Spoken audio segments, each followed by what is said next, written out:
Hello everyone, welcome to Desert Succulent, and today we will be featuring Graptoveria Titubans. Itong succulent na to is known to be a hybrid between the Echeveria Derenbergii and the Graptopetalum Paraguanyense, or also known as the ghost plant.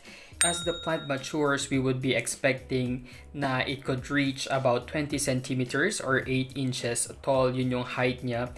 The rosettes are up to 3 inches in diameter, and if you're looking for a succulent na big in sizes, then itong ating mga titubans is not the right one for you. Itong ating plant is also known because of its matte green na color ng kanyang leaves, which now creates a beautiful looking na rosette. If you will be growing itong ating mga titubans, especially during the colder months, we would be expecting na magiging pinkish yung kanyang mga leaf margins, but as of now medyo mainit ang panahon and it's very difficult for us to achieve the cold stress na color nito. Also, itong ating titubans would produce yung ating yellow flowers. We also have yung ating mga variegated titubans. They are also known as the porcelain plant, and it has these variegations of parang green, light green sa center and parang cream, and sometimes I can see some tinge of pink sa kanya, especially if they are fully exposed nga sa ating sunlight. Itong ating mga variegated titubans are slow growers as compared nga dito sa ating mga regular na titubans. Although if you will be making a side-by-side comparison, the shape of their leaves are totally different. In fact, hindi naman talaga sila magkamukha, but this one is the variegated one and this is the ordinary or the typical na titubans natin. Itong ating mga titubans can grow best in full sun, but also they can grow in partial sun. And if we will be exposing them to the full sun, they tend to be having these yellow-pink na color.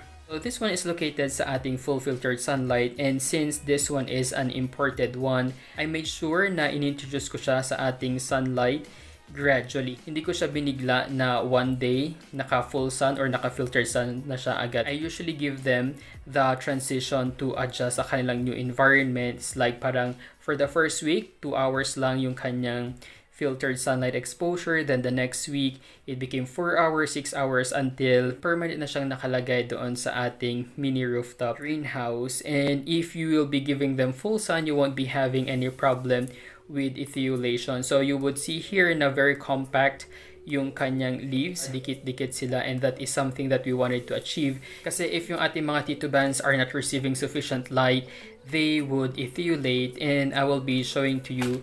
This one is a perfect example of an ethiolated na titubans. Although yung kanyang ethiolation or yung pagiging leggy ng kanyang stem is not severe, kumbaga this one is still mild, but it's very obvious. You would see na there are like gaps in between sa kanyang leaves, and that would now indicate na kulang nga siya ng light kasi they tend to be leggy or nag-stretch out sila in search of light, kaya it became like this, and it's already permanent. Kahit na-expose natin sila sa sunlight or under grow lights, itong nag-ethiolate or naging leggy na stem won't go back to normal, but yung pinaka-rosettes niya, yung bagong tubo niya, would be normal na. So kumbaga magiging compact na yung kanyang bagong growth if you expose them to the sunlight. Watering them is also very easy. You have to make sure na nag-dry na nga completely yung kanilang pinaka-soil, and you would be expecting here, if hindi nyo nadiligan yung inyong titubans for quite some time and talagang nag-dry na yung kanyang soil, they tend to wrinkle. Ayan, especially yung kanilang bottom leaves, nagiging wrinkled sila kasi this is their source now of water. Kumbaga dito sila umiinom ng tubig while we are not able to water them. And I will show you this one. Ayan, so you would see naman na yung kanyang soil is extremely dry. And itong ating variegated na titubans, I just watered it earlier, kaya you can see na medyo basa pa siya, and yung kanyang soil is soaking wet as of now. Propagation wise ng ating titubans is also very simple. Isa sila sa mga succulents that I like kasi nga sobrang dali nating tanggalin yung kanilang leaves. In fact, I was able to successfully propagate 4 leaves dito nga sa ating imported na variegated titubans kasi syempre I wanted na dumami pa yung ating collection of these. And here, ayan sila. So Ayan, so just to show you, yung nakita nyong white na line dyan are the roots of these variegated titubans. And nilagay ko lang sila dito sa aking soil mix. Ayan, so all of them, may mga offsets na din sila. I think this one is already 2 to 3 months old. And I do miss them every day before, but right now, I don't usually miss them. I just water them kasi may mga offsets na din naman sila. As of now, I usually fully soak them pag nagdidilig ako sa kanya, since yung aking soil mix naman is well draining and hanggang ganito lang naman yung kanilang soil. I also have here yung ating ordinary na titubans. And makikita ninyo may mga tiny offsets na sila dyan, although they don't have roots yet. And if they don't have any roots yet, you should avoid na i-miss or diligan sila para ma-avoid natin na mabulok sila. So once nagkaroon na sila ng roots, then that's the time you're gonna be start misting them. The second way of propagating is through stem cuttings. And since this one is ethiolated, I decided na i-cut na lang natin siya. So you can just simply remove itong mga leaves na to. Ayan, diba? Sobrang dali lang nating tanggalin. Ayan. As simple as that.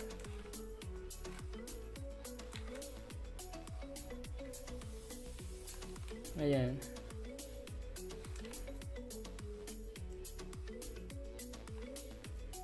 And also this. So you have the option na magtira ng leaves. Pwedeng isa, pwedeng dalawa.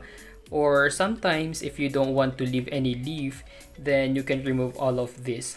And now, we will be cutting it here.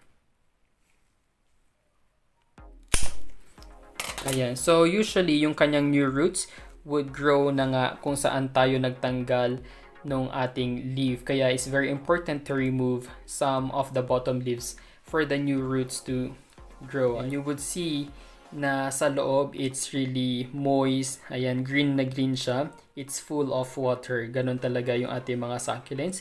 We will just air dry this for a couple of days before we plant it sa ating soil mix. But, again, if your soil mix is dry or completely dry, then you really don't need na i-air dry sila. And I will be showing that to you. For this one, you will put it in a bright shaded area and you would expect na in a couple of weeks, magkakaroon na siya ng mga offsets dyan.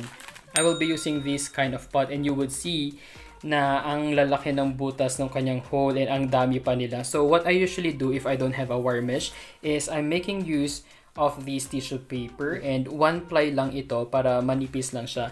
It's just enough na pigilan niya yung soil na mag-drain out of our pot and at the same time, it's thin enough para hindi naman mag-collect yung water natin dito. So I will be adding yung ating soil mix. Freshly cut, hindi pa siya air dried, pero we can already plant it basta dry itong ating soil. This is not the ideal way of doing it. You can check my previous vlogs if you want to know more about the ideal way of na potting ng ating mga stem cutting. So as simple as that one, we will put this in a bright shaded area and we will avoid to water it or else mabubulok siya. Probably after 2 weeks or 3 weeks, pwede na natin siyang diligan. And that's all of the basic things that you need to know about our titubans. Thank you guys for watching. Don't forget to like and subscribe to our YouTube channel. You may also visit our Facebook page at Desert Succulent PH.